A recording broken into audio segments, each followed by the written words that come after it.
Yes bana, mambo vipi mtazamaji na mfuatiliaji wa Galaxy Media, karibu tuyazungumze mengi ya kimichezo, na niko hapa na hodha wako Ramadan Finest mjini Sina Shamba. Niko kujuza moja taarifa ambazo ndizo zimekuwa gumzo, lakini leo hii nitabezi kwenye mamlaka husika ambao wenye dhamana ya mpira huo, baada ya afisa habari wa bodi ya ligi kwa maana ya kwamba Karim Boimanda Boy Plus kuthibitisha baadhi ya mambo ambayo yalikuwa yanajiri na kuendelea huko katika mitandao ya kijamii. Young Africans jana waliposti taarifa yao wakionyesha kwamba wao hawako radhi pia kuendelea kushiriki mchezo huo wa Simba Sports Club baada ya kuposti baadhi ya michezo ambayo imesalia kunako ligi kuu soka Tanzania bara, kwa maana ya kwamba hawakuweka mchezo wa dabi ya Kariakoo wao dhidi ya Simba, na hii inachora ama inaonyesha taswira halisi kwamba Young Africans hawapo tayari na bado wameendelea kushikilia msimamo wao kwamba hawachezi. Lakini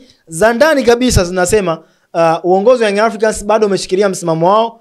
Wanachokitaka wao ni kwamba ili wacheze mechi hiyo ni watu kujiuzuru, kwa maana ya kwamba bodi ya ligi na baadhi ya viongozi wa TFF ndio kitu ambacho kinapelekea wao waweze kucheza hiyo mechi, lakini wakaandaa vitu vyao ambavyo vitapelekea wao wasiweze kushiriki huo mchezo, kama vile kwenda kushiriki moja ya bonanza ama mchezo wa kirafiki dhidi ya Run Sports kule nchini Rwanda. Lakini kingine leo hii pia nimesikia tetesi kwamba wamepata mwaliko na shirikisho la soka CAF kuelekea huko kunako mashindano ya klabu bingwa kwa ngazi ya virabu ambayo itachezwa kule nchini Marekani. Wamepata mwaliko. Kwa hivyo viongozi wakubwa wa Young Africans, kwa maana ya kwamba hapo namzungumzia labda Engineer Harris Said, Arafat Haji na wengine wengi, wakina Ali Shaban Kamu, wataelekea huko Marekani kwa ajili ya ufunguzi wa mashindano hayo. Hizo zote ni sababu ambazo wamezitoa, lakini moja ya kitu ambacho nilimsikia Karim Boimanda akizungumza kwenye moja ya mahojiano yake, alisema kwamba kumbuka kwamba Young Africans wao wana madai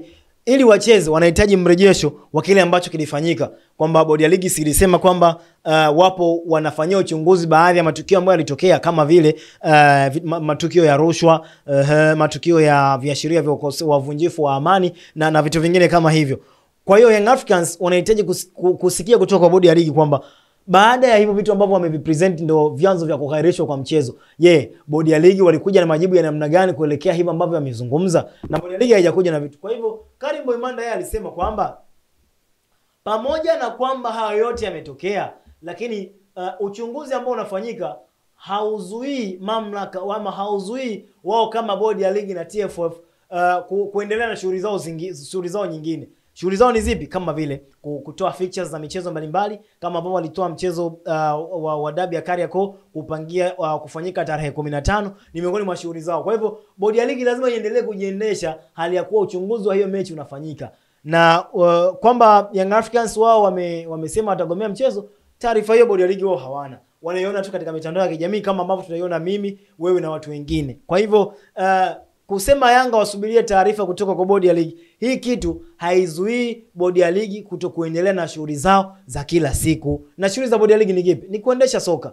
kusimamia mashindano labda ya championship, kushindilia mashindano ya soka la wanawake, kusimamia mashindano ya ligi kuu soka NBC Tanzania bara, lakini pia na vitu vingine kama vinahusiana na football. Ndio kazi kubwa ya bodi ya ligi kuu soka Tanzania bara. Kwa hivyo wao lazima wafanye hivyo, na katika kufanya hivyo ndio pale liwapelekea wao kutoa ratiba ya mchezo huu wa dabi ya Kariakoo ambao ilipangiwa tarehe 15.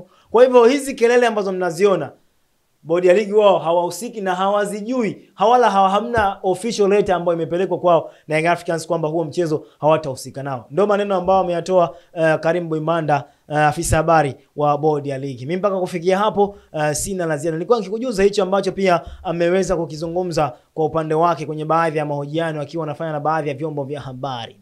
Shukrani sana. Bye bye. Hii ni Galaxy Sports.